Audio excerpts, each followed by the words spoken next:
जब जब सरकारों को लगता है कि जनाधार खिसक रहा है, लोग अब वोट देने से मुंह मोड़ने लगे हैं, तब तब सरकारें उनको ये गुमान होने लगता है, भ्रम होने लगता है कि पैसा बांट करके हम कुछ भी हासिल कर सकते हैं। और अब बीजेपी ने पैसा बहाने के रास्ते खोल दिए हैं। क्यों कह रहा हूं मैं इस बात को? यह खबर आपके लिए बहुत जरूरी है और इस खबर को समझिए कि जहां एक तरफ लोगों को 5-5 किलो के राशन के लिए लाइन में लगाया हुआ है, जहां एक तरफ सरकार हर चीज के लिए महंगाई के सवाल पर यह कहती कि हम पैसा कहां से लेकर के आए, पैसा कहां से आएगा, जब सरकारें यह तुर्रा देती है, तो आज की खबर उन तमाम लोगों के लिए बहुत जरूरी है। उन तमाम लोगों तक इस खबर को पहुंचाइए जिनको लगता है कि नहीं नहीं सरकार कितना करेगी, तो सरकार क्या क्या कर रही है, इस बात को कान खोल करके सुनिए जरा और आंखें खोल करके देखिए जरा, और सरकार किस तरीके से पैसे बहा रही है। मोदी जी को ऐसा लगता है कि हार देख करके डर लगने लगा है और अब बचने का सिर्फ एक रास्ता समझ में आ रहा है, बचने का एक ही उपाय समझ में आ रहा है, और वो है अपनी छवि चमकाओ। और छवि कैसे चमकेगी? विज्ञापनों के सहारे। सरकार ने विज्ञापन का एक ऐसा रास्ता खोल दिया है, एक ऐसा रास्ता खोल दिया है जिसके जरिए अब कोई बंदिशें नहीं है, और यह सेंट्रल लेवल पर हो रहा है। और विज्ञापन का मतलब यह है कि बिल्कुल दनदनाते हुए सरकार का जो पैसा है, सरकारी पैसा है, वो अब टीवी में और दुगना चौगुना जाता चला जाएगा। और इसमें जो सरकार तुर्रा देती है कि भैया हमारे पास तो पैसे नहीं हैं, यह कहीं ना कहीं सरकार को सबसे ज्यादा एक्सपोज करता है कि आपके पास में आपकी छवि चमकाने के लिए, विज्ञापन के लिए पैसा है, लेकिन हमारे लिए नहीं है। अब खबर क्या है मैं आपको एक लाइन में बता देता हूं, सिर्फ एक लाइन में। कई बार होता है कि हम खबर को परत दर परत खोलते हैं, लेकिन इस खबर को आप एक लाइन में सुन लीजिए, फिर उसके बाद में आगे इसकी परतें खोलेंगे। खबर यह है कि सरकार ने अब एक नया जो है वो गाइडलाइन निकाली है, और उसमें यह है कि पहले अगर 12 मिनट की एड आती थी, 1 घंटे पर अगर कोई वीडियो चलता था, तो उसमें 12 मिनट की एड ये टीवी चैनल्स वाले लगा सकते थे। लेकिन अब वो 12 मिनट की जो बंदिश थी उसको हटा दिया गया है। अब आप चाहे जितना मर्जी गुणगान करिए, चाहे जितना मर्जी वाहवाही करिए। इसका मतलब आप समझ रहे हैं?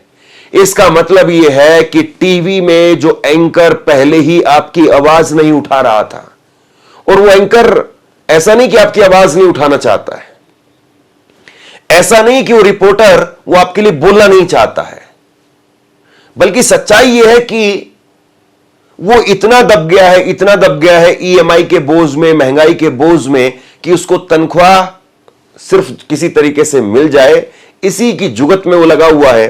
और जो चैनल है उसमें सरकार का विज्ञापन का पैसा इतना आ रहा है कि अब चैनल के पास में दूसरा कोई रास्ता नहीं कि वो विपक्ष को स्पेस दे। तो खबर ये है, आप अपने स्क्रीन पर जरा एक बार देखिए, ये एक भारत सरकार की तरफ से एक ऑर्डर आया है, और जिसमें यह कहा गया है कि 12 मिनट, जो पहले नियम था कि 1 घंटे में अधिकतम 12 मिनट का विज्ञापन दिखाया जा सकता है, इसमें लगभग 10 मिनट तक व्यावसायिक विज्ञापन और 2 मिनट तक चैनल अपने प्रचार के लिए होते थे। अब उस छूट को हटा दिया गया है। अब वो छूट जो है वो खत्म कर दी गई है। अब चाहे तो सरकार या चाहे जो चैनल है वो कितना भी विज्ञापन लगाए, चाहे सरकार कितना भी विज्ञापन दिखाए। खबर होती थी अखबार के अंदर और उसमें कहीं कोई विज्ञापन होता था, अब विज्ञापन होते हैं अखबार के अंदर और कहीं कोई खबर होती है। इसी तरीके से टीवी चैनल हो गए हैं। टीवी चैनल में भी आप खोलिए तो कहीं पर शैंपू साबुन बिकता हुआ आपको नजर आएगा, चूरन बिकता हुआ नजर आएगा, और उसके बाद में मोदी, योगी, पुष्कर धामी, ये वो सारी बीजेपी सरकारों का वो एड वो आपको नजर आएगा। सबसे ज्यादा मोदी का नजर आएगा, योगी का नजर आएगा। और आप देखिए जरा आप अपनी स्क्रीन पर किस तरीके से सरकारों ने पैसा खर्च किया है। उत्तर प्रदेश की सरकार वो खर्च करती है 6,811 करोड़ रुपए, और यह है 2017-18 से लेकर के 2024-25 के बीच में। छत्तीसगढ़ की सरकार, छोटा सा छत्तीसगढ़, और उसमें भी 1,000 करोड़ रुपए खर्च कर दिया गया 1 जनवरी 2024 से लेकर के 31 मार्च 2026 तक। उत्तराखंड के अंदर, छोटा सा राज्य, 1,000 करोड़ रुपए खर्च कर दिया गया 2021 से लेकर के 2025 तक। गुजरात में 880 करोड़ रुपए खर्च हुए हैं 2015 से 2025 तक। असम में 452 करोड़ रुपए खर्च हुए पिछले 5 वर्ष में। राजस्थान में 217 करोड़ रुपए बीजेपी सरकार के लगभग 2 साल के अंदर अंदर। गोवा में, छोटा सा गोवा, और वहां पर 32 करोड़ रुपए खर्च कर दिए गए। ओडिशा में 108 करोड़ रुपए खर्च कर दिए गए, और अभी सरकार आई है सिर्फ। तो यह कुल मिलाकर के बीजेपी की प्रचार की कहानी है, और बीजेपी किस तरीके से प्रचार प्रसार के नाम पर पैसा बहा रही है। और यह केवल स्टेट्स की कहानी नहीं है, सेंटर की कहानी आप सुनिए। 2014-15 से लेकर के 2018-19 में 4,068 करोड़ रुपए केंद्र सरकार का विज्ञापन रहा। 2019-20 से लेकर के 23-24 के बीच में 1,595 करोड़ रुपए सरकार का विज्ञापन का खर्चा रहा। पिछले 5 साल में 5,000 करोड़ रुपए खर्च किए। यहां पर एक इंटरेस्टिंग बात यह है कि मोदी जी से ज्यादा, सेंट्रल गवर्नमेंट से ज्यादा स्टेट गवर्नमेंट, योगी की सरकार खर्च कर रही है। 10 सालों में केंद्र सरकार का जो विज्ञापन का खर्चा है वो 5,664 करोड़ रुपए रहा है, और वहीं यूपी की सरकार का खर्चा वो 6,811 करोड़ रुपए रहा है।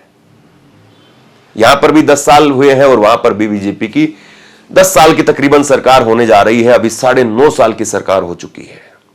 और दूसरी तरफ जो सोशल मीडिया पर आकर के अपनी आवाज उठा रहे हैं, सीजेपी का इंस्टाग्राम अकाउंट वो बंद कर दिया गया। खुद अभिजीत दीपके वो जानकारी दे रहे हैं, आप अपनी स्क्रीन पर देखिए। अभिजीत दीपके, उन्होंने ये ट्वीट बताया है, और उसके जरिए वो कह रहे हैं कि हमारा जो अकाउंट है वो सरकार ने वो रोक दिया है। हमारे अकाउंट पर है वो जो हैंडल है, हमारा इंस्टाग्राम हैंडल, जो बीजेपी से भी ज्यादा हो गए थे, 22 मिलियन से भी ज्यादा जिस पर फॉलोवर्स हो गए थे, उनको हटा लिया है। और सरकार कितनी डरपोक है, यह अभिजीत दीपके ने ट्वीट किया है। अभिषेक उपाध्याय, उन्होंने एक और बड़ा ट्वीट किया है, सुनिए जरा। जेएनजी के चक्कर में सूचना आयोग कैसे पैसा उड़ा रहा है। सूत्रों के मुताबिक देश में जेएनजी की बढ़ती हुई लहर को देख करके सूचना आयोग ने अधिकांश बजट वो इंस्टाग्राम सरीखे सोशल मीडिया प्लेटफॉर्म्स पर खर्च कर दिया है। इन्फ्लुएंसर्स ने जय जयकार के नाम पर जमकर के चांदी काटी है। आउटडोर काम के भुगतान के थोक में भाव दिए गए हैं। यह सब इतना अंधाधुंध चलता रहा है कि वे पहले से जय जयकार कर रहे चैनल, अखबार, मैगजीन के लिए बजट की अब मुश्किल हो गई है। सूत्र बताते हैं कि जेएनजी ने उनके हिस्से का बजट खा लिया है। प्रधानमंत्री बनाओ अभियान के तहत खर्च किए जा रहे हजारों करोड़ रुपए सही तरीके से बजटिंग न होने के चलते स्थिति विकट हो गई है। मेनस्ट्रीम मीडिया परेशान है। उनकी दाल में अब नमक तक का घमासान है। अब जरा आसान भाषा में समझिए। इंस्टाग्राम से पैसे नहीं आते हैं। मैं इंस्टाग्राम भी चलाता हूं। हमारे यहां पर इंस्टाग्राम पर भी 4.5 लाख 5 लाख के आसपास फॉलोवर हैं। यूट्यूब पर भी हमारा 80 लाख का परिवार है। फेसबुक पर हमारा करीब करीब 50 लाख का परिवार है। इंस्टाग्राम पर पैसे नहीं आते हैं। आप यूट्यूब पर वीडियो बनाते हैं तो जो बीच में ऐड आती है, उस ऐड से गूगल हमें पैसे देता है, सरकार पैसे नहीं देती। न ही हमारा कोई सरकार का विज्ञापन यूट्यूब पर, फेसबुक पर, इंस्टाग्राम पर चलता है। वो बात अलग है कि सरकारें वो खुद यूट्यूब को कहती है कि हमारी वीडियो वो लगवाओ, तो भी वो सरकार पैसा गूगल को देती है और गूगल फिर हमें पैसे देता है। डायरेक्ट बीजेपी से एक चवन्नी का भी कोई लेन देन नहीं है, 1 रुपए का भी कोई लेन देन नहीं है। लेकिन इंस्टाग्राम पर गूगल की भी ऐड नहीं आती है। इंस्टाग्राम पर पैसा आता ही नहीं है, तो इंस्टाग्राम पर पैसा कैसे आएगा? इंस्टाग्राम पर पैसा आता है प्रमोशन करके। चाहे आप प्रमोशन करिए किसी क्रीम पाउडर का, कोई चूरन बेचिए, या फिर सरकार की वाहवाही करिए कि देखो भाई योगी आदित्यनाथ ने कितना शानदार काम करवाया है, मैं अभी आया था लखनऊ, मैंने लखनऊ में ये देखा, मैंने लखनऊ में वो देखा, मैं अभी गया था अयोध्या, मैंने अयोध्या में ऐसा देखा। तो ये सारी जो वीडियो होती, प्रमोशन वाली वीडियो होती है, जो वाहवाही बताती है कि देखो कैसा काम किया है, पहले एयरपोर्ट पर ये नहीं मिलता था, अब एयरपोर्ट पर ये मिल रहा है। ये प्रमोशन वाली वीडियो है, और ये प्रमोशन वाली वीडियो में सरकार दबा करके पैसे देती है। आपको कुछ नहीं करना है, आप आराम से घूमिए, आप चाहे यूपी जाइए, चाहे हरियाणा जाइए, राजस्थान जाइए, एमपी जाइए, चाहे उत्तराखंड जाइए, और वहां जाकर के आपको वीडियो बनानी है कि देखो भैया रोड बड़े चकाचक हो गए हैं। चाहे भले ही आपकी गाड़ी का स्टीयरिंग गड्ढा में आकर के सोकर टूट गया हो, लेकिन आपको वीडियो बनानी है कि मस्त रोड थे, मैं दिल्ली से यहां पर 3 घंटे में पहुंच गया, 4 घंटे में पहुंच गया, इतना अच्छा था, ये था वो था। एथेनॉल को लेकर के आप वीडियो बना दीजिए कि एथेनॉल को लेकर के तो कहीं कोई दिक्कत नहीं है, मेरी गाड़ी चल रही है, एथेनॉल से कोई प्रॉब्लम नहीं है, मेरी माइलेज भी नहीं गिरी है, गाड़ी में कोई खराबी नहीं हुई है। आपको पैसे मिलेंगे, और वो पैसे कितने हैं अब वो सरकार अकाउंट देख करके देती है कि किसकी कितनी रीच है। किसी को 50,000 रुपए मिल रहे हैं, किसी को 10,000 रुपए मिल रहे हैं, किसी को 1 लाख रुपए मिल रहा है। ये सच्चाई है, हम ऐसी एक भी वीडियो नहीं बनाते। और उनको सरकार दिखाती किस में है? उनको सरकार दिखाती है कि हमने आउटडोर कोई प्रोग्राम किया और उस प्रोग्राम में हमने ये खर्च कर दिया, इतने 1000 करोड़ रुपए खर्च कर दिए, वहां से पैसा आया, उस पैसे को आपने दलालों को दे दिया, और दलाल जो है वो फिर पैसा बाकी इन्फ्लुएंसर में बांट देंगे। यही खेल है। और अब वो पैसा इतना बांट दिया गया जेनजी को बचाने के चक्कर में कि भैया जेनजी हमारी तरफ वापस आ जाए, क्योंकि सोशल मीडिया पर सबसे ज्यादा जेनजी है। यूट्यूब और फेसबुक पर फिर भी जो ओल्ड एज के मतदाता है, वोटर है, वो है, लेकिन जेनजी वो सोशल मीडिया पर है, वो इंस्टाग्राम पर है। तो इंस्टाग्राम पर वैसे कमाई होती नहीं है, इन्फ्लुएंसर को पैसा देंगे आप तभी होगा। और उनको इतना पैसा बांट दिया कि टीवी चैनल वालों को पैसा देने के लिए योगी आदित्यनाथ की सरकार के पास में बचा नहीं। ये अभिषेक उपाध्याय बता रहे, जो लखनऊ में रहते हैं, लखनऊ के ऊपर नजर रखते हैं, लखनऊ की सरकार के ऊपर। और अब वहां पर दोबारा से फिर से पैसा जो है वो योगी आदित्यनाथ की सरकार अब चैनल में दे रही है कि चैनल वाले किसी तरीके से बचे रहें, वो हमसे ज्यादा सवाल जवाब ना करें। क्या वाकई नरेंद्र मोदी जिस तरीके से बांकीपुर में हार हुई, उनके राष्ट्रीय अध्यक्ष की सीट वो हार गए, जहां पर उनका कोर वोटर है, जो सवर्ण वोटर है बीजेपी का, सवर्ण वोटर के रहते हुए बीजेपी हार गई। दतिया में, मध्य प्रदेश में भी यही हुआ। तो क्या नरेंद्र मोदी को अब डर लगने लगा है? और इसीलिए ये अनाप शनाप बयानबाजी की जा रही है, दिमागी नक्सल, ये वो। और क्या ऐसा करके आप वाकई मतदाताओं को रोक पाएंगे? अगस्त की सुबह प्रधानमंत्री का भाषण सुनने का एक अलग चाव होता था, लोग रुक रुक कर सुनते थे। वो बात खत्म हो गई। प्रधानमंत्री जब टीवी पर आते हैं, लोग टीवी बंद कर देते हैं। People find his words bitter, his tone tired. अब प्रधानमंत्री के मुंह से निकले हुए शब्दों की कोई गंभीरता नहीं रही, कोई मर्यादा नहीं रही। आज फिर सुबह जब प्रधानमंत्री बोल रहे थे तो पहली बात तो बड़ी अटपटी लगी कि साहब जेन जी को ये कहते हैं दिमागी नक्सल। अरे ये दिमागी नक्सल नहीं है साहब। किसी दिन पलट के आपको दिमागी हिटलर कह देंगे या कह देंगे बिना दिमाग वाले, तो आप सदमे में फिर रीलबाजी शुरू कर देंगे। इसलिए सब मत कहा करिए। ये कोई लॉलीपॉप जनरेशन नहीं है कि साहब मैं ऑनलाइन कोर्सेज लाऊंगा। ई विद्या क्या था फिर आपका? कुछ साल पहले ई विद्या भी तो लाए थे, खत्म हो गया वो, अब नाम बदल दिया उसका। Don't treat Gen Z as a lollipop generation. This is a generation which can take resignations. ये पीढ़ी जब सड़क पर आती है तो इस्तीफे लेकर जाती है। अब भी अगर आप नहीं सुधरे, अब भी अगर आप नहीं संभले, फिर आप जानिए। आज एक और बात बड़ी अटपटी लगी, आनंद भी आया। टेलीप्रॉम्प्टर से आप पेपर पर आ गए तो जबान लड़खड़ा गई। सोचिए किसी दिन ईवीएम से पेपर बैलेट पर आ गए तो क्या होगा। महिलाओं की अगर आप बात करते हैं, महिला बिल, आरक्षण बिल की बात करते हैं, तो याद करिए 2023 सितंबर में वो बिल पास हुआ। 2026 की अप्रैल तक आप उस पर बैठे रहे, नोटिफाई तक नहीं किया। क्यों? जवाब दीजिए। और महिलाओं की सुरक्षा की जब आप बात करेंगे तो अंकिता भंडारी, बिल्किस बानो, कठुआ, हाथरस, उन्नाव, ये सब याद करने के बाद आपका मुंह खुद बंद हो जाएगा, आपको बोलना नहीं पड़ेगा। अपने कारनामे, अपनी पार्टी के कारनामे याद आ जाएंगे आपको, इसलिए छोड़ दीजिए ये सब बोलना। खरगे जी नहीं आए, बड़ी शिकायत थी आपको। क्यों? खरगे जी का फिर से अपमान करना था, फिर से शुद्धिकरण करना चाहते थे उस जगह का जहां खरगे जी आएंगे। अरे छोड़िए, ये वो पार्टी है जिसने स्वतंत्रता के आंदोलन में हिस्सा लिया, वो कार्यक्रम में हिस्सा ले न ले कोई मायने नहीं रखता। जिन्होंने स्वतंत्रता के संग्राम में हिस्सा नहीं लिया वो कार्यक्रम करिए, करें आराम से, साफे बांध बांध कर, कोई दिक्कत नहीं है।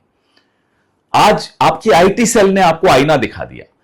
नॉर्मली क्या होता है, आईटी सेल जो आप कहते हो उसको प्रचार करती है, आज आईटी सेल आपका प्रचार नहीं कर पाई, बोर हो गए। वो भी कांग्रेस का सहारा ले रहे, कांग्रेस की निंदा, कांग्रेस से सवाल। अरे भाई, आज तो आपके भाषण को चलाना था, आज भी कांग्रेस को चला रहे हैं, तो सोचिए समय बदल चुका है। कहते हैं मैं स्टेबल गवर्नमेंट चलाता हूं। प्रधानमंत्री जी, एक बहुत मशहूर सीरीज है गेम ऑफ थ्रोन्स, उसमें एक सन की बादशाह है जॉफ्री, उसके नाना उसको सलाह देते हैं कि जो राजा होता है ना, उसको ये बोलना नहीं पड़ता कि मैं राजा हूं, मैं स्टेबल हूं, ये बोलने की जरूरत क्यों आ गई आपको?